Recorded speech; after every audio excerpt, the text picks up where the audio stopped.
Praise the lord. ఈ యొక్క ప్రార్థనని మరి ఈ యొక్క సాయంకాలపు ఈ లైవ్ని మరి ప్రార్థన ద్వారా మనము స్టార్ట్ చేసుకుందాం. మహాపరిశుద్ధుడా యేసయ్యా నీకు వందనాలు, స్తోత్రాలు ప్రభు. అయా నా తండ్రి, నాయన నా తండ్రి, ఇదిగో ప్రభు ఈ యొక్క లైవ్లో నేను చూస్తున్న ప్రతి బిడ్డను మీరు దీవించండి, ఆశీర్వదించండి, అభిషేకించమని అడుగుచున్నాను ప్రభు. నా తండ్రి పాటల ద్వారా నా తండ్రి, మరి అలాగే వాక్యం ద్వారా నా తండ్రి ఆయన ప్రతి ఒక్కరితో మీరు మాట్లాడమని అడుగుతున్నాను. ఈ నామాన్ని మహిమపరచుకోండి. ఆయన వాక్యం వింటుండగానే ప్రభు ఆయా నీ యొక్క మహిమ వారి పైన ఉంచమని అడుగుతున్నాను ప్రభా. మా పట్ల నీ కృప, నీ కనికరము, జాలిని చూపించమని, నీ రాజ్యం మా జీవితాలకు కట్టమని, నీకు మాత్రమే మహిమ, ఘనత, ప్రభావాలు చెల్లించుకుంటూ నజరుడికి యేసుక్రీస్తు నామములో అడిగి బ్రతిమలాడి వేడుకుంటున్నాం మా యొక్క తండ్రి, ఆమేన్.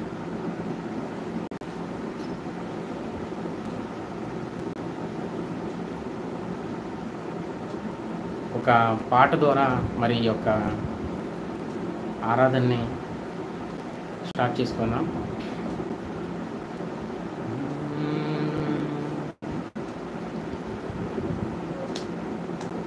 రాజాని సన్నిధిలోనే ఉంటానయ్యా, మనసారా ఆరాధిస్తూ బ్రతికేస్తానయ్యా.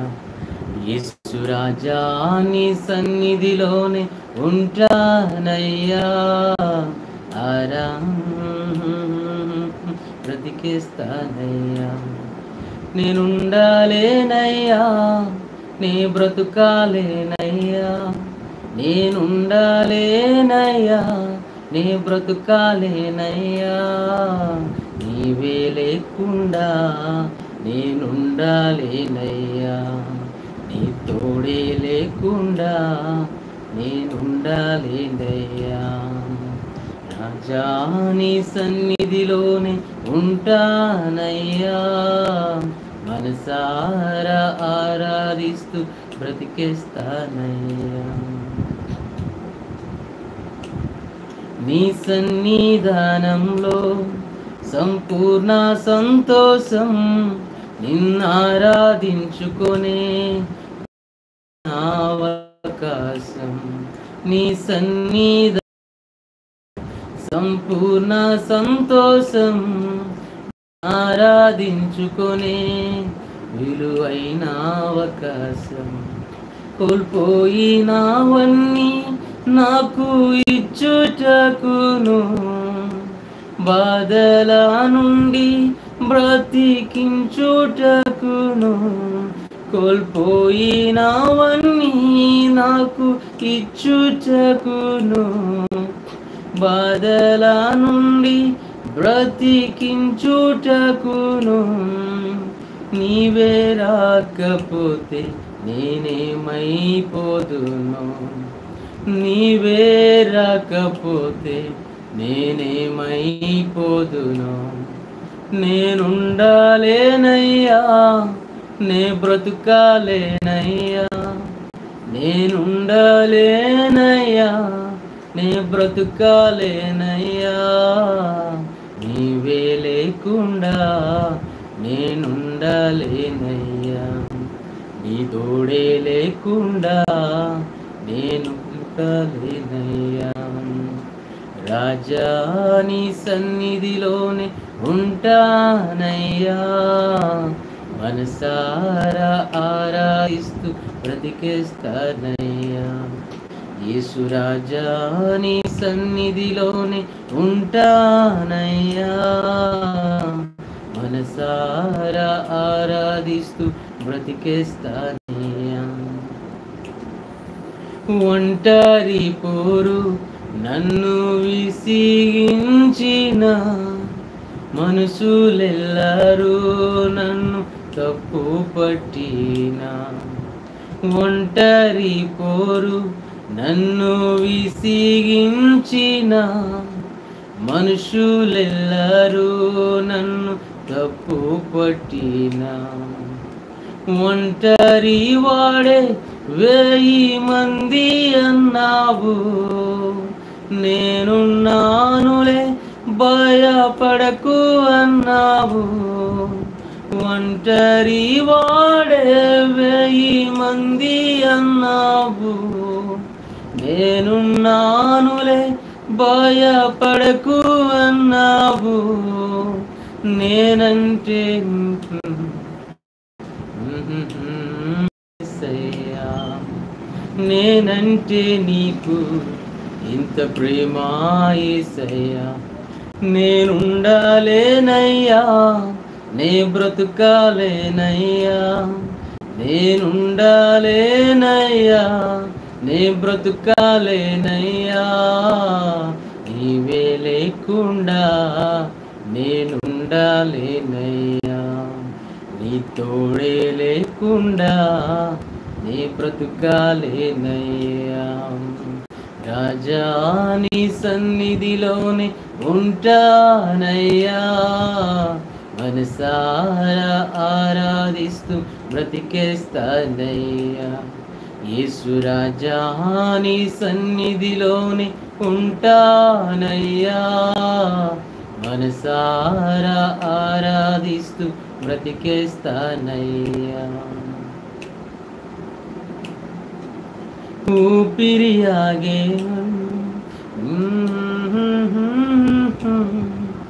ఏ దారిలో నడిపినా నీ వెంటే నడి చూస్తా, ఊపిరియాగే వరకు నీతోనే జీవిస్తా, ఏ దారిలో నడిపినా నీ వెంటే నడి చూస్తా, విశ్వానికి కర్త నువ్వేగా నా బలము, నీ బాటలో నడుపుట నన్నెంతో ఇష్టము, విశ్వానికి కర్త నువ్వేగా నా బలము, నీ బాటలో నడుచుట నాకెంతో ఇష్టము, నిన్ను మించిన దేవుడే లేడయ్యా, నిన్ను మించిన దేవుడే లేడయ్యా, నేనుండాలేనయ్యా, నే బ్రతుకాలేనయ్యా, నేనుండాలేనయ్యా, నే బ్రతుకాలేనయ్యా, నీవే లేకుండా నేనుండాలేనయ్యా, నీ తోడే లేకుండా నేనుండాలేనయ్యా. రాజా నీ సన్నిధిలోని ఉంటానయ్యా, మనసారా ఆరాధిస్తూ బ్రతికేస్తానయ్యా. యేసు రాజా నీ సన్నిధిలోని ఉంటానయ్యా, మనసారా ఆరాధిస్తూ బ్రతికేస్తానయ్యా. Thank you Jesus. ఈ లైవ్ చేయడం ఫస్ట్ టైం కనుక ఈవెన్ లైవ్లో కూడా సరిగ్గా పాడలేకపోతున్నాం. దేవునికి మహిమ కలుగును గాక. అలాగే మరి మనం వాక్య భాగంలోకి వెళ్దాం, వాక్య భాగాన్ని చూసుకుందాం, ప్రార్థన ద్వారా వాక్య భాగంలోకి వెళ్దాం.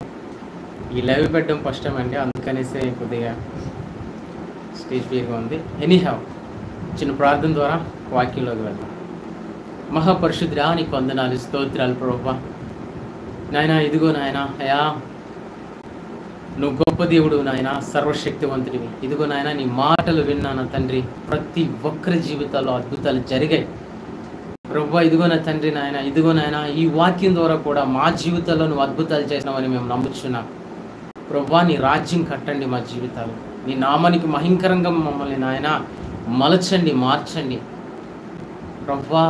నీ చిత్తం మాత్రమే మా జీవితాల్లో జరుగుటకు కృప చూపించమని, ఈ వాక్యం ద్వారా అనేకులకు మీరు దర్శించమని అయ్యా. ఎవరైతే నా తండ్రి ఈ వాక్యము నాయన ఎవరి కొరకైతే నాయన నువ్వు నాయన ఈరోజు నువ్వు మాట్లాడబోతున్నావు, వారు త్వరగా లైవ్లోకి వచ్చి వినుటకు మీ కృప చూపించమని, నీకు మాత్రమే మహిమ సకల ఘనత చెల్లిస్తూ నజరేయుడైన యేసు నామములో అడుగుచున్నాం మైక తండ్రి, amen. Praise the Lord friends, thank you so much. మరి ఈరోజు దేవుని వాక్యం మనం ఈ రీతిగా చూసుకోబోతున్నాం. చూచుచున్న దేవుడు అనే అంశాన్ని మనం ఇచ్చాము. చూచుచున్న దేవుడు అనే ఒక అంశాన్ని మనం ఇచ్చాము, మీ అందరికీ తెలుసు. అది మరి దాని నుండి మరి మాట్లాడాలనుకుంటున్నాను. ఆదికాండము ద్వారా మాట్లాడాలనుకుంటున్నాను. దేవుడికే గాక. ఇక్కడ మీలో చాలామంది మరి దేవుడు నన్ను ప్రేరేపించిన ప్రేరణ అనుసారంగా మరి మీ ముందుకు నేను వచ్చి ఉన్నాను. ఇది దేవుని చిత్తమై ఉన్నది మీ ముందుకు రావడం ఈ రీతిగా. అయితే ఇక్కడ మీలో చాలామంది ఎంతోమంది మరి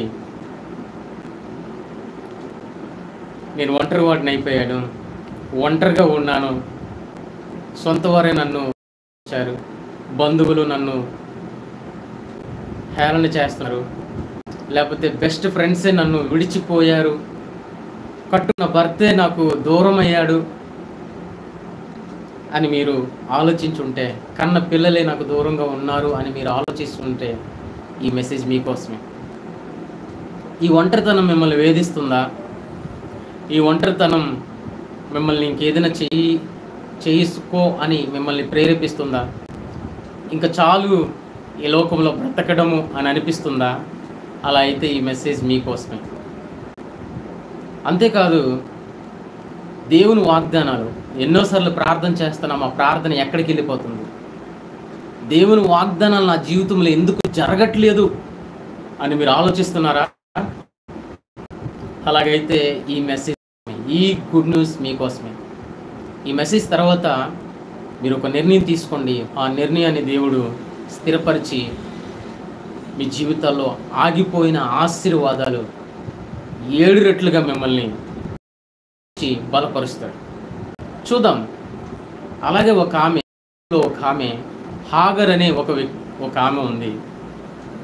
ఆమె కూడా ఒంటరి అయిపోయింది, చాలా ఒంటరితనం అనుభవించింది. ఆమె అయితే ఒక స్లేవ్. ఆమె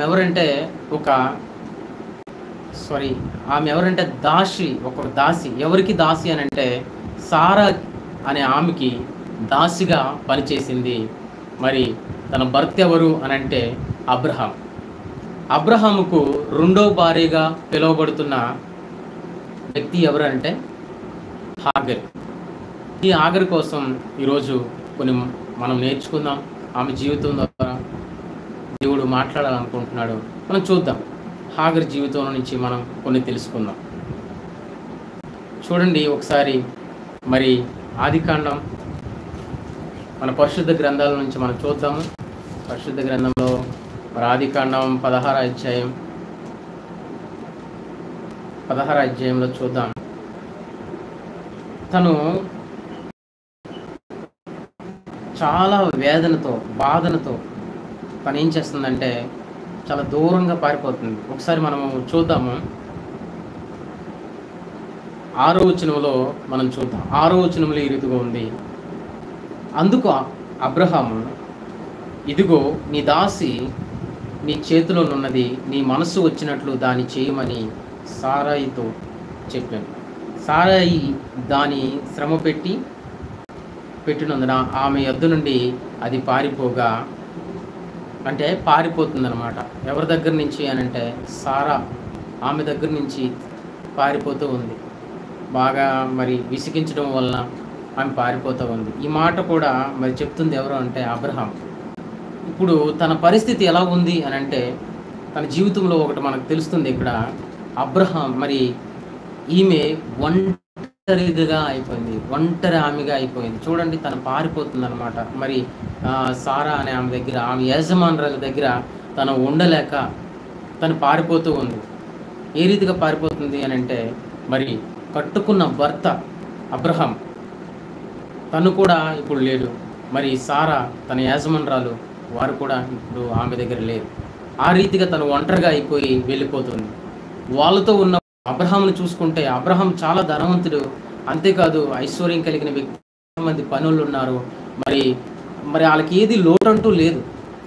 అయ్యో ఇది తీసుకోలేకపోతున్నానా, ఇది లేదే, అది లేదే అని సారా జీవితంలో కానీ మరి 2వ భార్య అయిన మరి హాగర్ జీవితంలో కానీ లేదు. హాగర్కి సమస్తం ఉంది.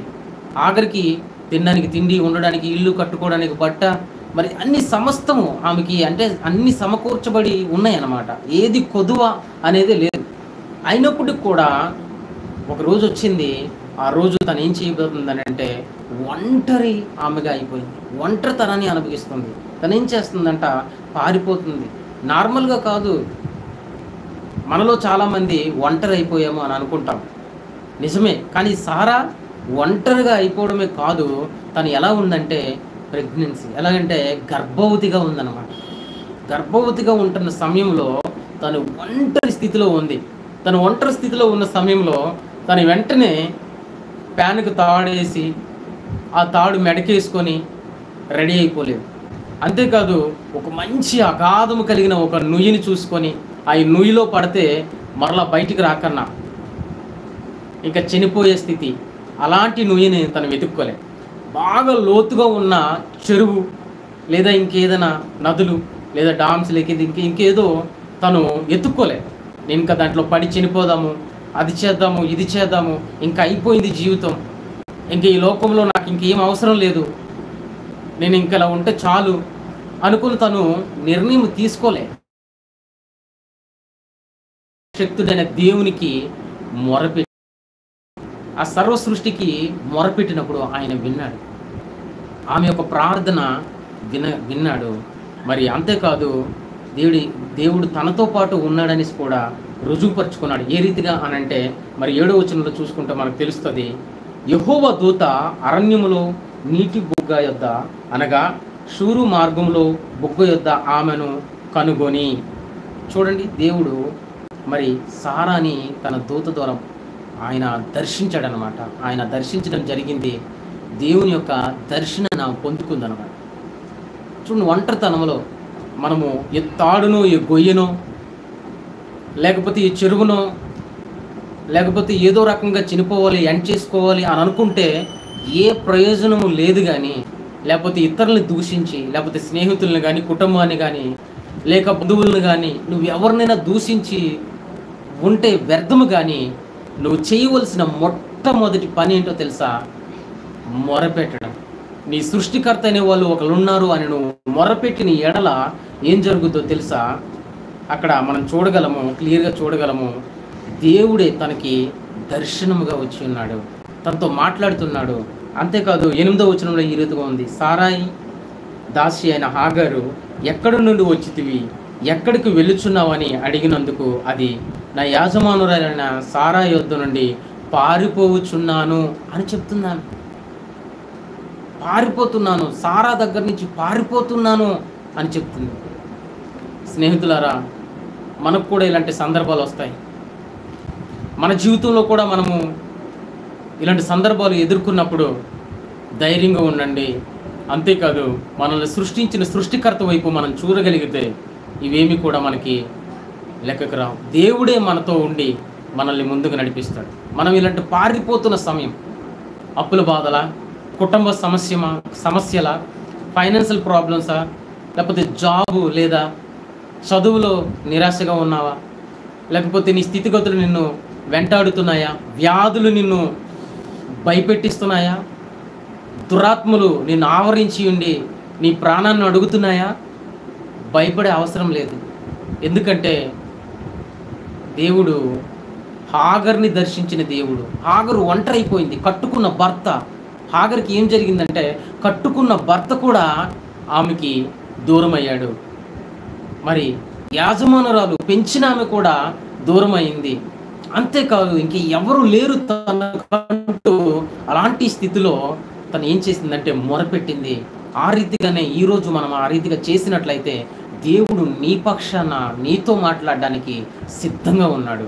నిన్ను దర్శించడానికి దేవుడు సిద్ధంగా ఉన్నాడు. అందుకే ఆమె ఎంతో సంతోషించింది. దేవుడు దర్శించిన తర్వాత మరి ఆమె ఎంతో ఆనందపడి తను చెప్తున్న మాట ఏంటో తెలుసా? మీరు మరి 16వ అధ్యాయంలోని 13వ వచనం మీరు చూసినట్లయితే తను చెప్తుంది కదా, చూచుచున్న దేవుడు నీవే అని పేరు పెట్టాడు.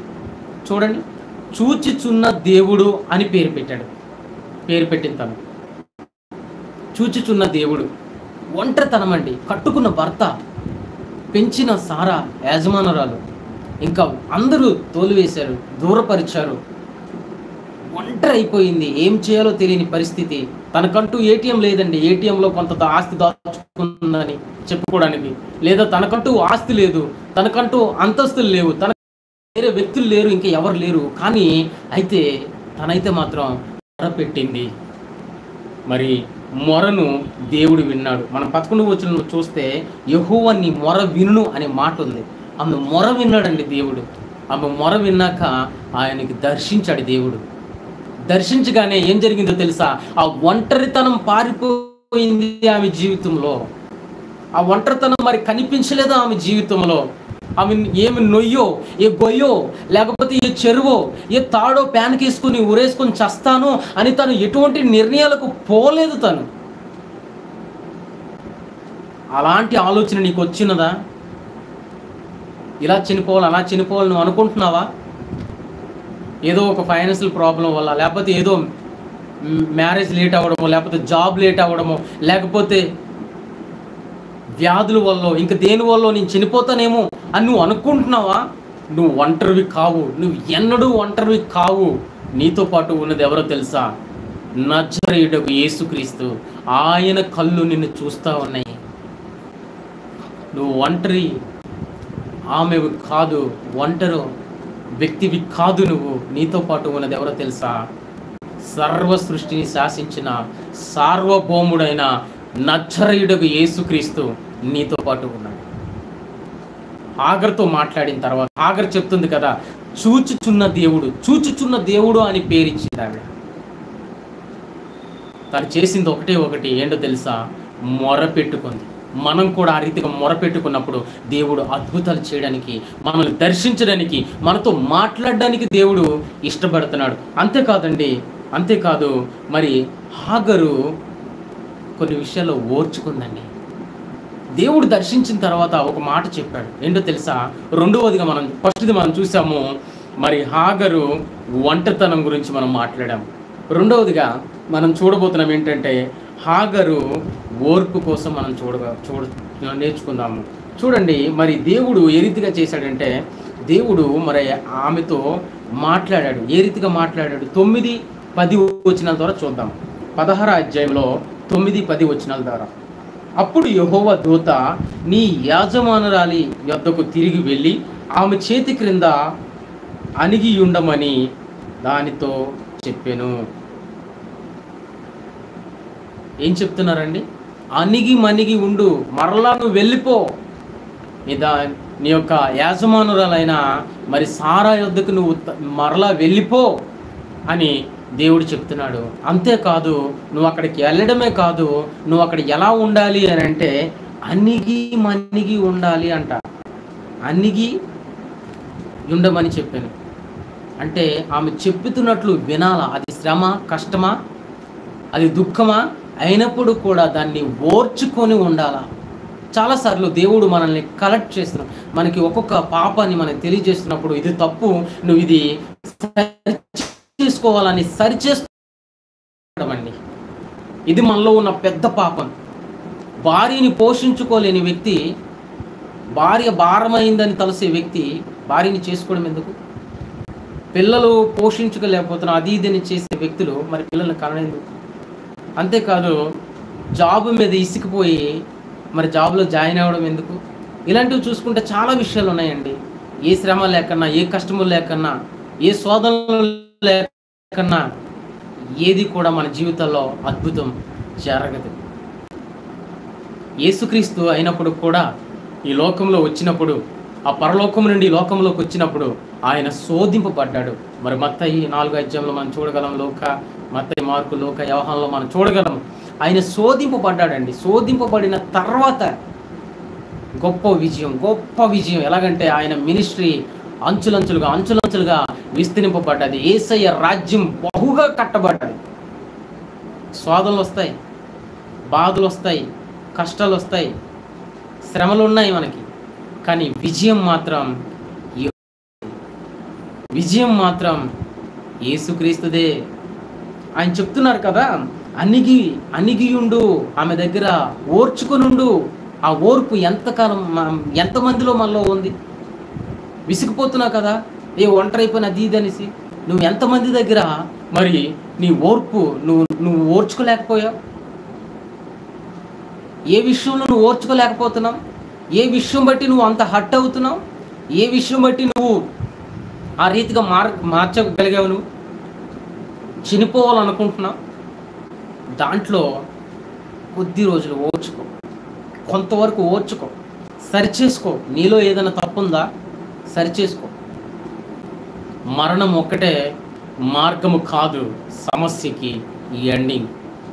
అనుకుంటున్నావేమో ఈ ప్రాబ్లం నేను భరించలేకపోతున్నా, ఈ మాటలు నేను భరించలేకపోతున్నా, అయ్యో నేను ఒంటరి చేస్తారే, నేను ఒంటరి అయిపోయాను, ఈ బాధ నేను భరించలేకపోతున్నా,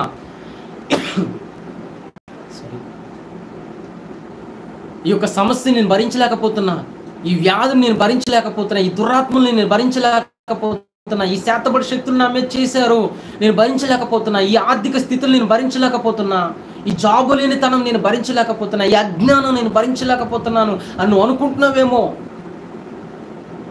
కొన్ని విషయాల్లో ఓర్పు కలిగి సాధన చేయాల. కొన్ని విషయాల్లో దేవుడు చెప్పిన రీతిగా సరిచేస్తున్నప్పుడు సరిచేసుకోవాలా. అంతేకాదు 9వ వచనంలో మనం ఆ రీతిగా చూసి ఉన్నాం. మరి 10వ వచనంలో కూడా యెహోవా దూత నీ సంతానమును నిశ్చయముగా విస్తరింపజేయను, అది లెక్కింప వీలులేనంత విస్తారము అనేది దానితో చెప్పాను. చూడండి, సంతానము నిశ్చయముగా విస్తరింపజేస్తాను అని వాగ్దానం కూడా ఇచ్చాడు దేవుడు. మనం ఓర్చుకుంటే, కొన్ని విషయాలు మనం చేస్తే మన జీవితంలో ఏం చేస్తాడో తెలుసా? ఆ ఓర్పును చూసి మన దేవుడు ఏం చేస్తాడంటే వాగ్దానాలు చేస్తాడు, మనకి ప్రవచిస్తాడు. నువ్వు ఇలాగ అవ్వాలా, నువ్వు ఇలా ఉండాలా, ఆయన చిత్తం అది. ఐశ్వర్యవంతులుగా మనం ఉండాలని ఆయన శ్రాపగ్రస్తుడిగా శిలువపై ఏలాడబడ్డాడు. అది వాగ్దానం. ద్వితీయోపదేశకాండం 28:12 ఆకాశం మంచి ధననిధులు తెరుస్తానన్నాడు దేవుడు. ఈ లోకంలో ఉన్నవారి కంటే గొప్పవాడుగా చేస్తానన్నాడు 28:1. కానీ ఓర్పు మనకు ఉండాలా, అణిగి ఉండాలా. ఆయన బలిష్టమైన హస్తాల కింద మనము ఓర్పు కలిగి ఉండాలా. సమయం వస్తుంది, తగిన సమయంలో దేవుడు హెచ్చిస్తాడు. తగిన సమయంలో దేవుడు మనల్ని స్థిరపరిచి ఘనపరుస్తాడు మన దేవుడు. కానీ ఓర్పు మనకు అవసరం.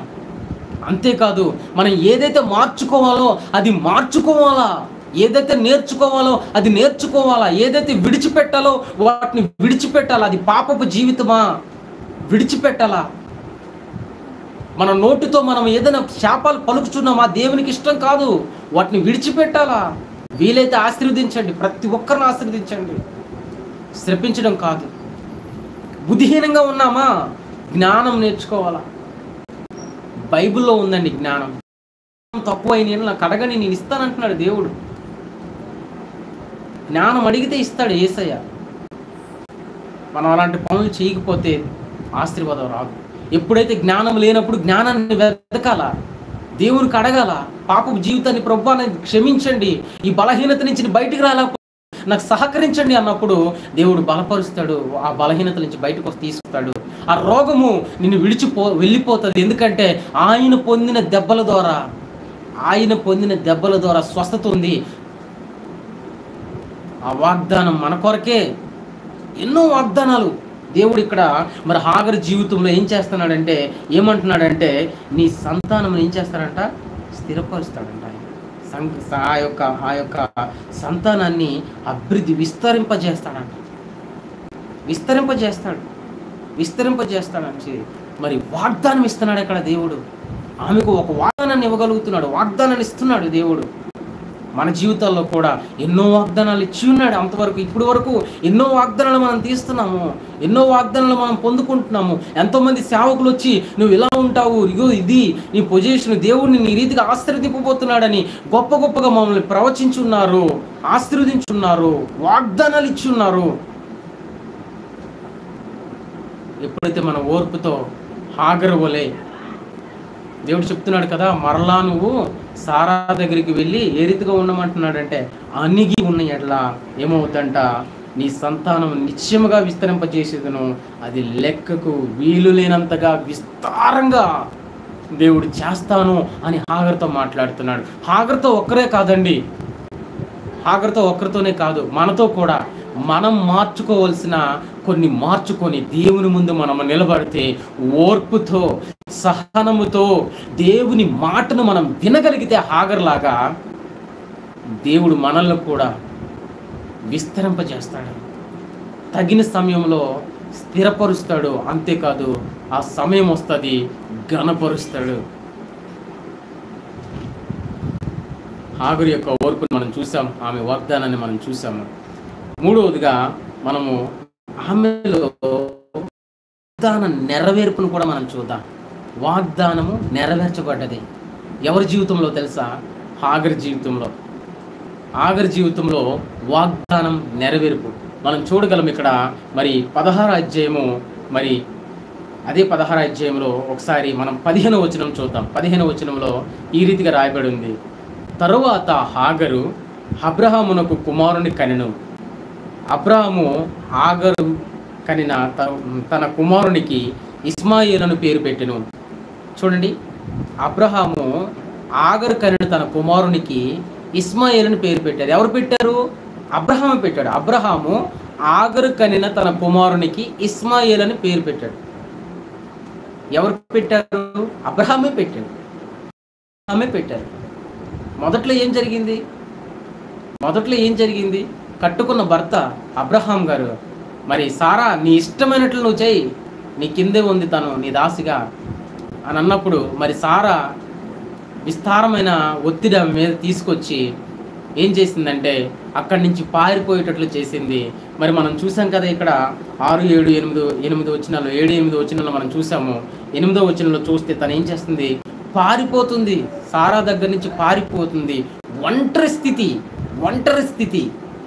ఒంటరి అయిపోయింది.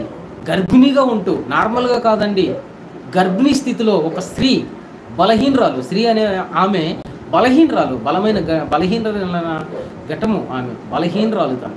ఆ బలహీనరాలు మళ్ళీ ఇంకా యాడైంది ఏంటంటే, గర్భిణీ స్త్రీ ఇంకా బలహీనరాలు, ఒంటరి జీవితం.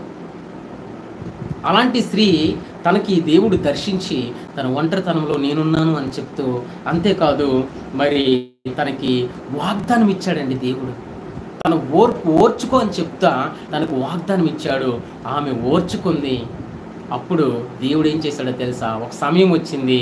16వ వచనంలో మనం చూస్తున్నాము, ఆ వాగ్దానం నెరవేర్చబడ్డది. 15వ వచనంలో ఆ వాగ్దానము నెరవేర్చబడ్డది. అబ్రహామే స్వయాన సారా కనిన తన కుమారుని హాగరు కనిన తన కుమారుడికి ఇస్మాయేలు అని పేరు పెట్టారు. ఎవరు? అబ్రహాం గారు పేరు పెట్టారు. ఈరోజు కూడా నేను చెప్తున్నాను, అందుకే తను ఒక పేరిస్తుంది, హాగరు చూచుచున్న దేవుడు అని పేరిస్తుంది. ఈ రోజుల్లో మనం కూడా ఈ రీతిగా మనం ఆలోచిస్తున్నామా? వాగ్దానాలు నెరవేర్చబడట్లేదు అని అంటే మనిగి ఉండాలా? మనం ఓర్చుకోవాలా? కొన్ని చూడాలా? ఒంటరి స్థితి మనకు వస్తుంది. ప్రతి మనిషికి ఒంటరితనం వస్తుంది.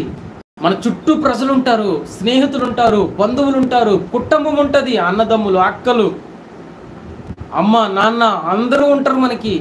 అయినప్పుడు కూడా హృదయములు ఎక్కడో తెలియని ఒంటరితనం మనం ఎదుర్కొంటుంటాం. ఆ సమయంలో కొన్నిసార్లు మనం అనుకుంటాం కదా, ఒంటరితనాన్ని మనం భరించలేక, ఆ ఒంటరితనాన్ని ఓర్చుకోలేక, ఈ లోకంలో బ్రతకడమే వ్యర్థము, ఇంకా నా జీవితం వ్యర్థము, నేను బ్రతుకుండి ఎవరికి ప్రయోజనం?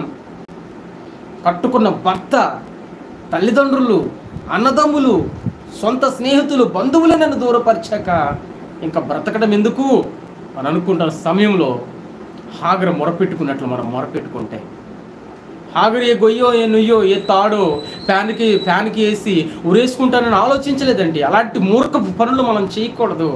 కానీ మనం ఒకటి తెలుసుకోవాలా, ఏంటంటే మనల్ని సృష్టించిన సృష్టికర్త వాడు ఒకడు ఉన్నాడు.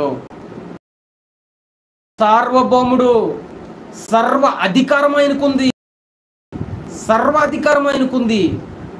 మరణపు ముళ్ళును విరిచిన ఏకైక దేవుడు ఎవరైనా ఉన్నారు అని అంటే అది యేసుక్రీస్తు మాత్రమే. 3వ దినాన నేను లేస్తానని చెప్పారు, లేచారు. ఆయనకి అసాధ్యమైనది ఏది లేదు ఈ లోకంలో. ఆ దేవుని నువ్వు నమ్మితే, మరి ఆఖరి చెప్తుంది కదా, చూచుచున్న దేవుడు. నువ్వు ఒంటరి కాదు, నీతో పాటు ఉన్నది ఎవరో తెలుసా? తండ్రి అనే దేవుడు, పరిశుద్ధాత్మ అనే దేవుడు, యేసుక్రీస్తు నీతో పాటు ఉన్నాడు, నీలో ఉన్నాడు. ఆయన నువ్వు నమ్మితే, నువ్వు మొరపెడితే, అడ్డమైన దారులు అన్నీ పోకూడదు. వాళ్ళని నిందించడము, వీళ్ళని అది చేయడము, వాళ్ళకి ఇది చేయడం కాకన్నా నువ్వు మొరపెడితే పూర్ణ హృదయముతో నువ్వు మొరపెట్టిన ఎడ్ల నీ మొర ఆలకిస్తాడు. ఆఖరికి దర్శించాడు దేవుడు. అంతేకాదు, దర్శించి వాగ్దానం కూడా చేశాడు దేవుడు. ఆ మాటను రిసీవ్ చేసుకుంది, ఆ మాటను వినగలిగింది తను. అంతేకాదు, హాగరు ఆ మాటను విన్నాక తనలో ఉన్న ఒంటరితనం పోయింది. అంతేకాదు, మరి ఆ వాగ్దానాలు కూడా నెరవేర్చబడ్డాయి. మన జీవితంలో చాలాసార్లు మన వాగ్దానాలు నెరవేర్చబడట్లేదు అని అనుకున్నప్పుడు మనం ఆలోచించింది ఇదే, దేవుని మాటను వినడం. మొదటి ప్రయారిటీ, మొట్టమొదటిసారిగా దేవుని మాటకి మనం విలువిచ్చవరంగా ఉంటే, ఫస్ట్ ప్రయారిటీ దేవుని మాటకి ఇచ్చుంటే, మనము కుటుంబం కంటే, కట్టుకున్న భర్త కంటే, కట్టుకున్న భార్య కంటే, పిల్లల కంటే, తల్లిదండ్రుల కంటే, స్నేహితుల కంటే, ఈ లోకంలో ఉన్న జాబ్స్ లేకపోతే వీటన్నిటికంటే మొట్టమొదటి స్థానము నువ్వు యేసయ్యకి ఇస్తే, నీ పట్ల దేవుని యొక్క ప్రణాళిక నెరవేర్చబడుతుంది. నువ్వు నార్మల్ వ్యక్తివి కాదు, నువ్వు దేవుని చేత అభిషేకించబడిన వ్యక్తివి, నువ్వు ఆశీర్వదింపబడిన వ్యక్తివి, దేవుని స్వరూపంలో ఉన్న వ్యక్తివి. నువ్వు ఏ జంతువుని ఆ రీతిగా చేయలేదు, సూర్య చంద్ర నక్షత్రాలను ఆ రీతిగా చేయలేదు. నువ్వు విశేషమైన, శ్రేష్టమైన దేవుని యొక్క స్వరూపంలో ఉన్న వ్యక్తివి. నిన్ను సర్వసాధారణంగా దేవుడు వదిలిపెట్టడు. నువ్వు ఒంటరివి కాదు. దేవుడు నీ కన్నీరు చూస్తున్నాడు, నీ వ్యాధిని చూస్తున్నాడు, నీ బాధలు చూస్తున్నాడు. ఆయన నీ పరిస్థితిని చూస్తున్నాడు, నీ జాబ్ లేనితనం చూస్తున్నాడు, నీ ఆర్థిక పరిస్థితులను చూస్తున్నాడు. నీ ముత్తాతల నుంచి వచ్చిన శాపం అనే కాడుని నీ మీద ఏలుబడి చేస్తుంటే ఆయన చూస్తున్నాడు. ఒక రోజు సారా జీవితంలో మరి 15వ వచనం వచ్చింది, 16వ అధ్యాయం 15వ వచనం ఆది కాండంలో. మరి 15వ వచనం వచ్చినప్పుడు అబ్రహాము తృణీకరించిన అబ్రహామే సారాకు పుట్టిన తన కుమారుడిని ఇస్మాయేల్ అని పేరు పెట్టాడు. ఎవరైతే నిన్ను నిందించారో, ఎవరైతే నిన్ను దుఃఖపరిచారో, ఎవరైతే నిన్ను బాధపరిచారో, ఎవరైతే నిన్ను చీ అంటున్నారో, ఎవరి వల్ల అయితే నువ్వు హట్ అవుతున్నావు, ఏ వ్యాధి వల్ల అయితే, ఏ స్వాదన వల్ల అయితే, ఏ బలహీనత వల్ల అయితే నువ్వు ఈ రీతిగా నేను ఒంటరి వాడిని అయిపోయాను, ఇంకా బ్రతికుండి వ్యర్థము, వేస్ట్ అని నువ్వు అనుకుంటున్నావో, అక్కడే నీ తల ఎత్తేటట్లుగా చేస్తాడు. అక్కడే నిన్ను స్థిరపరుస్తాడు దేవుడు, నిన్ను ఘనపరుస్తాడు, తన మహిమలో నిన్ను నింపుతాడు. అది ఒకే ఒక దేవునికి ఉంది, ఆ సర్వశక్తుడైన యేసుక్రీస్తుకి, ఆ పరిశుద్ధాత్మ దేవునికి మాత్రమే ఆ శక్తి ఉంది. నువ్వు నమ్మగలిగితే ఆ చూచుచున్న దేవుడు, ఆగా చెప్తుంది కదా, నా దేవుడు చూచుచున్న దేవుడు అని పేరు పెట్టింది. ఆ దేవుడు ఈరోజు నువ్వు అనుకుంటే, నువ్వు మొరపెడితే దేవుడు నీతో కూడా మాట్లాడడానికి సిద్ధంగా ఉన్నాడు. ఆయన నీతో కూడా మాట్లాడడానికి సిద్ధంగా ఉన్నాడు. నువ్వు చేయవలసిందంతా ఒకటే, ఎవరినో నిందించడం కాదు, ఎవరినో ఇంకేదో చేయడం కాదు, లేకపోతే నీ బాధను బట్టి నువ్వు బలహీనం అయిపోవడం కాదు, ఇంకా నా జీవితం ఇంతే, నా జీవితం ఎండ్ అయిపోతే మంచిది, నేను చనిపోతే బాగున్ను అని ఆలోచించడం కాదు. కానీ ఒక ప్రయారిటీ ఇచ్చి చూడు, ఒక మాట ఇచ్చి నువ్వు చూడు, నీ జీవితంలో అద్భుతం చేస్తాడు. నిన్న ఒక ఆమెను నేను కలిశాను, సేవ చేస్తూ, మరి ఇక్కడ దేవుని వార్తలు చెప్తూ, దేవుని మాటలు చెప్తూ ఒక ఆమెను నేను కలిశాను. ఆమె గర్భంలో 16 ml ఒక రాయి ఉందన్నమాట. నేను ఆమెకు చెప్పాను, ఆమె బహు విగ్రహారాధికురాలు తనకు నేను చెప్పాను, అమ్మ ఒక్క అవకాశం యేసయ్యకి ఎందుకు ఇవ్వకూడదు, ఒక్క అవకాశం ఇవ్వండి అమ్మా. యేసయ్య, నువ్వు నిజమైన దేవుడు అయితే యేసయ్యా నువ్వు దేవుడు అంటున్నారు కదా అందరూ కూడా, నన్ను ముట్టు, ఈ అద్భుతం నాకు ఇచ్చించు, నేను నమ్ముకుంటాను ప్రభువా, నువ్వే నిజమైన దేవుడు అని నమ్ముకుంటాను ప్రభువా అని ఒక్క మాట నువ్వు చెప్పమ్మా, ఆ స్టోను కరిగిపోద్దమ్మా అని నేను చెప్పాను. మరి ఆవిడ ప్రార్థన చేశాను, వచ్చాను. మళ్ళీ నేను ఫోన్ చేయలేదు. దేవుని చిత్తం అయితే దేవుడు అద్భుతం చేస్తే ఆవిడ సాక్ష్యాన్ని ఖచ్చితంగా నేను యూట్యూబ్లో తీసుకొస్తాను. మరలా ఆవిడికి కలుస్తాను, వెళ్ళి ఆమె కొద్ది దూరంలో ఉన్నారు, కలుస్తాను ఖచ్చితంగా. ఆమె నిజంగా దేవుడు అద్భుతం జరిగితే జరుగుతుంది, నేను నమ్ముతున్నాను, జరుగుతుంది. ఆ సాక్ష్యాన్ని ఖచ్చితంగా నేను యూట్యూబ్లో తీసుకొస్తాను.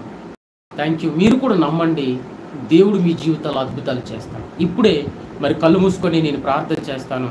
ఈ వాక్యం మన జీవితాల్లో, మన కుటుంబ జీవితాల్లో ఫలించాలని ప్రార్థన చేసుకున్నాం. మహాపరిశుద్ధుడా యేసయ్యా నీకు వందనాలు, స్తోత్రం ప్రభువా. కనికరించువాడా, కృప చూపువాడా నీకు వందనాలు. ఇదిగో ప్రభువా, నీ బిడ్డలు ఎవరెవరైతే నా తండ్రి ఈ వాక్యం విని ఉన్నారో ప్రభువా, ఇదిగో ఇప్పుడే నజరేయుడగు యేసుక్రీస్తు శక్తి కలిగిన నామములో వారి ప్రాణాత్మ దేహాల్లో మీ ప్రాణాత్మ దేహాలు కలపమని అడుగుచున్నాను ప్రభువా. అయా నా తండ్రి, తల నుంచి అరికాలు దాకా ఇప్పుడే నీ పరిశుద్ధ రక్తాన్ని ప్రోక్షిస్తున్నాను. ఇప్పుడే శరీరాలు, వారి ఎముకల్లో, వారి కండరాల్లో, వారి మాంసంలో ప్రభు, వారి నరాల్లో నీ పరిశుద్ధ రక్తాన్ని ప్రోక్షిస్తున్నాయి ఇప్పుడు యేసు నామములో. ఏ బంధకాలు వారిని పట్టి పీడిస్తున్నాయో, ఏ దురాత్మ, ఏ శాతపడి శక్తులు, ఏ శుద్ర శక్తులు అయితే వారిని పీడిస్తున్నాయో అయా, వాటిలో నుంచి పరిపూర్ణ విడుదల దయచేయమని కూర్చున్నాను ఇప్పుడు యేసు నామం. ఇప్పుడే పరిపూర్ణ విడుదల దయచేయండి యేసు నామములు నాయన. ఇప్పుడే యేసు నామములు నీ విడుదల రిలీజ్ చేస్తున్నాను, ఇప్పుడే నీ మహిమ రిలీజ్ చేస్తున్నాను. ఇప్పుడే ఎవరైతే జాబ్ కొరకు ప్రార్థన చేయమంటున్నారో యేసు నామములో వారికి నాయన జాబ్ దయచేయండి ప్రభువా. అయా నా తండ్రి నాయన, ఎవరైతే నాయన మ్యారేజ్ల కొరకు ప్రార్థన చేయమని అడిగి ఉన్నారో ప్రభువా, అయా వారికి నా తండ్రి నాయన మ్యారేజ్ విషయంలో కృప చూపించండి. అయా ఫైనాన్షియల్ ప్రాబ్లంతో బాధపడుతున్న వారి కుటుంబాలు యేసుక్రీస్తు నామములో ఆర్థికమనే కాడులు విరిగిపోవాలా ప్రభువా. అయ్యా ఎన్ని కుటుంబాల మీద, ఎంతమంది అయితే నాయన వారి తాత ముత్తాతల నుంచి వచ్చిన శాపమనే కాడులు వారి మీద పనిచేస్తున్నాయో, నజరేయుడగు యేసుక్రీస్తు శక్తి కలిగిన నామములో ఆ కాడులన్నీ విరిగిపోవునుగా ఇప్పుడే ఇస్తున్నాము. అయ్యా ఈ వాక్యం వింటుండగానే ప్రభువా, వారి తలలో నాయన ఇదిగో నాయన వారి శరీరంలో తల నుంచి అరికాలు దాకా ఎవరెవరు ఏ బలహీనతలతో ఉన్నారు యేసుక్రీస్తు నామములో ఇప్పుడు అద్భుతాలు జరుగునుగా ఇస్తున్నాము. నీ యొక్క మహిమ రిలీజ్ చేస్తున్నాను, నీ అభిషేకం రిలీజ్ చేస్తున్నాను ప్రభువా. పరిపూర్ణ స్వస్థత వారికి జరగాల ప్రభువా. నా తండ్రి నా యేసయ్య, అయా నా తండ్రి ఇలాగ అనారోగ్యంలో ఉన్నానని ఎంతోమంది మా మెసేజ్లు పెట్టారు, ఎంతోమంది ప్రార్థనలు చేయించుకుంటున్నారు ప్రభువా ఈ యూట్యూబ్ ద్వారా. అయా ఫోన్ నెంబర్కు చేసి అయా వారందరికీ పరిపూర్ణ స్వస్థత, పరిపూర్ణ విడుదల రిలీజ్ చేస్తున్నాను ప్రభువా. అయా నువ్వు ఇచ్చిన అధికారమును బట్టి, నువ్వు ఇచ్చిన నా తండ్రి కృపను బట్టి ఇదిగో నీ నామములో వారందరికీ నాయన బహుగా నా తండ్రి నాయన, అయ్యా వారున్న పొజిషన్లో నా తండ్రి, ఆ ఒంటరితనంలో నాయన ఆ ఫీలింగ్ తీసివేయండి ప్రభు. ఆ ఒంటరితనం అన్న నాయన, ఆ యొక్క డిప్రెషన్ నాయన, ఆ యొక్క నా తండ్రి ఆ బాధ, ఆ యొక్క భరించలేని తనము వారిలో నుంచి తీసివేయమని అడుగుచున్నాను ఇప్పుడే యేసు నామములో. ఏ దురాత్మ అయితే వారికి డిప్రెషన్ తీసుకొస్తుందో నజరేయుడు యేసు నామములో అవన్నీ దూరం అయిపోవనుగా కలుస్తున్నాము. వాటన్నిటిని కాల్చివేస్తున్నాం యేసు నామములో. అయా వారికి నాయన దీవించండి, వారికి దీవించండి. వారి కుటుంబం చుట్టూ నాయనని అగ్ని ప్రాకారం వేయండి. వారి నాయనని దేవదూతలు పంపించండి ప్రభువా. వారిపైన నాయన వారి చుట్టూ నీ అగ్ని కంచి, అయా వారి యొక్క ఇంటిలో నీ మహిమ, నీ దేవదూతలు నీ అగ్ని ఉంచమని అడుగుచున్నాను. వారు నివసిస్తున్న స్థలాల్లో నాయన నీ మహిమ ఉంచండి. ఏ దుష్టుడు, ఏ దుష్టాత్మ నాయన, ఏ కీడు వారికి ముట్టకూడదు. ఎవరు యొక్క చెడ్డ మాటలు, చెడు కనుదృష్టి వారి మీద నాయన రాకూడదు నాయన. అటు రీతిగా మీరు అద్భుతాలు జరిగించండి నాయన. ఈ లైవ్ చూస్తున్న ప్రతి ఒక్కరిని మీరు దీవించమని, అభిషేకించమని, ఆశీర్వదించమని, పరిపూర్ణ స్వస్థత ఇచ్చేయమని, పరిపూర్ణ నాయన నీ అభిషేకించే బిడ్డలు నింపబట్టుకు మీ కృప చూపించమని, నీకు మాత్రమే మహిమ ఘనత ప్రభావాలు చెల్లించుకుంటూ మా ప్రియుడు రక్షకుడైన నజరేయుడగు యేసుక్రీస్తు శక్తి కలిగిన నామంలో అడిగి బ్రతిమలాడి వేడుకుంటున్నాం మా యొక్క తండ్రి. Amen, amen, amen. Thank you friends. ఇప్పుడు దాకా లైవ్ చూసిన మీ అందరికీ నా యొక్క వందనాలు. మరి అలాగే నేను సబ్స్క్రైబ్ చేసుకోండి, లైక్ చేయండి, కామెంట్ చేయండి. అలాగే మీ ఫ్రెండ్స్కి అలాంటి డిప్రెషన్లో ఉన్నారేమో, మరి ఆగర్ యొక్క జీవితం ద్వారా మనం